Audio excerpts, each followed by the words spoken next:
Why do we tell code beginners to learn Python first? People come to Godot and they just want to make games, but with a lack of a great hands-on programming course, we turn them away to go learn the basics elsewhere. Yes, I know. We have free tutorials covering some Godot scripting syntax and features. At GDQuest, we even make our fair share. However, nothing available right now covers what absolute beginners need. Nobody really caters to these people, so every day we see newcomers who struggle so hard with the existing tutorials out there. We're talking about people who don't know how to code at all here. In the community, we typically recommend one of two things to beginners. One is you should start with another programming language. That's not ideal. Another is just use Godot. That does not work because it doesn't take people into account. Godot may be easy for you after years using it, yet overwhelming to a teenager who's never written a line of code. I keep seeing beginners who get stuck on the very first day.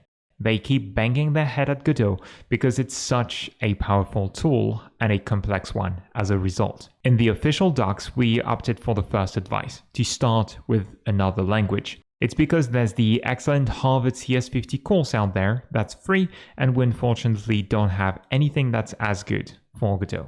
Except that doesn't work. We still see people fail time and time again online. Many don't want to go learn another language because all they want is to learn to make games with Godot, here and now. And if all you want is to make games, you'll turn to another engine that teaches you just that. Especially when those engines claim to be no code. You could get started right away. That's really appealing for users and why we see so many tools like these thrive. For years, I approached online teaching as if students were locked in a classroom and would have to go through all the classes. That works for some people, but not for others, as online people easily quit because you lack the group pressure to motivate you and a teacher to support you. Here's what people want and what works online. Beginners want a shortcut. They want to learn hands-on, creating cool things from the start. They also want to understand everything. Why we code this or that way, how every keyword and function works. They want to get results fast and go in-depth at the same time, which is contradictory. But see, as tutors, we're here to empower people and help them make games with Godot. We have to listen to what people need and teach the way that works for them. Otherwise, many will quit. If we can achieve that, that's more users and growth for Godot. Everyone wins. We can achieve that with a clever mix. So how do you reconcile people's contradictory desires with balance? Usually in tutorial series, we show how to create complete games step by step and from scratch. It's overwhelming for beginners as you keep piling on new concepts and features. They can follow along as they can copy what you're doing, but when left alone with their project, they are really likely to get stuck because they didn't have time to digest all the concepts and features they need. We can do better than that. Instead of teaching how to make complete games, we can teach to create many small but appealing toys and mini games. Each program focuses on one key concept or feature, using variables, understanding what makes a program slow, or why and how to name things. Each program feels cool and relevant to game creation. As the teacher, we can hide some code from the student to isolate what we're teaching. And as a result, each program is short and easy to explain. It's not about making programs where you just create a few variables or write useless math functions. I'm talking specifically about making toys and mini-games to teach everything in the context of game creation. It's great for students. They get results fast as each project runs in Godot and can be both visual and interactive. The cognitive load is much lower than when creating a complete game because you keep the scope of each project small. You can connect concepts little by little, combine them, and eventually lead the student to create a complete game. Now, you'll probably ask, why don't tutors do this if it's so much better? First, some people do teach with small and fun projects, and people love it. Then it mostly has to do with the fact that making many small and relevant projects is a lot more work than making regular step-by-step tutorials. You need a lot more planning to create a good curriculum, and you need to code many projects instead of only one. To teach beginners, teaching style also makes a great difference. The academic approach to teaching to code is flawed. It's abstract, theoretical, and often based on ways people coded decades ago. It works for people who enjoy intellectual and abstract complexity, but leaves a majority on the side. My first experience with programming was a C++ textbook a pro recommended me. I hated it and stayed away from code for years after that. It does the same to many people who believe code is all about math and not for them. My biggest gripe with the academic style is teaching theory first. You can hardly understand how programming works with just words. You have to write and test code.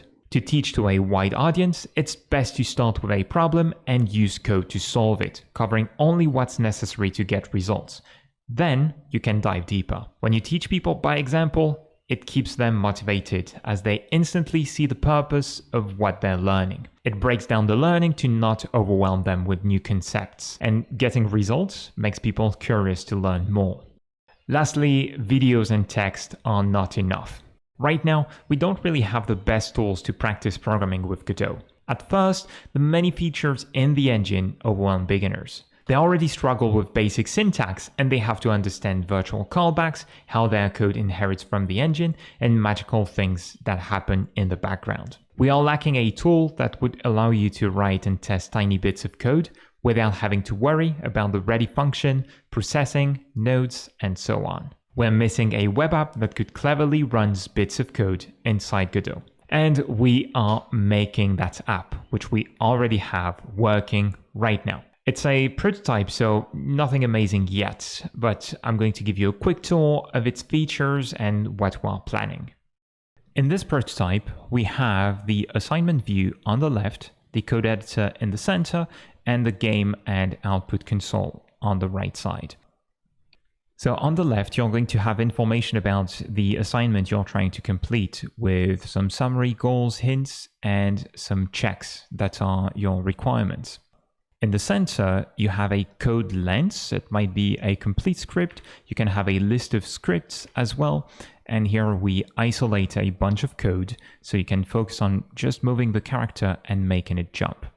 I already have the game working, so I'm going to run it to see on the left the checks turn green because I completed all the goals, and that completes the assignment. Now, of course, if I remove some of the jump code and test again, it's not going to work. So we have everything we need really to make these assignments work. We also have the ability to report syntax errors and keep the game running even if your code would crash the project. We do that using the GDScript syntax server. Now, as you can see, here's the complete enemy script, the base one. We use a code lens to only show some of the code and allow editing some of the code. That way, the user can focus on the movement, and we can add extra code in the background to make everything work. What's interesting is we could really isolate the creation of variables or basic syntax without the presence of a function to teach basic GDScript.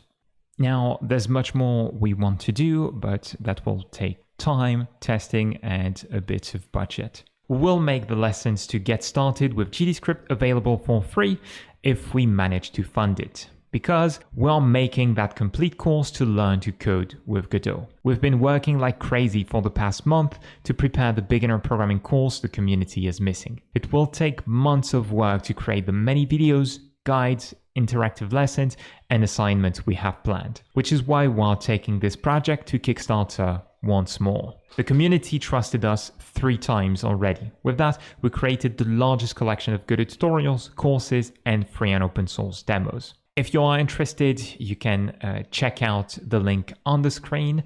And with that, I want to thank you kindly for watching. Be creative, have fun, and I hope to see you again on the GD Quest channel. Bye-bye.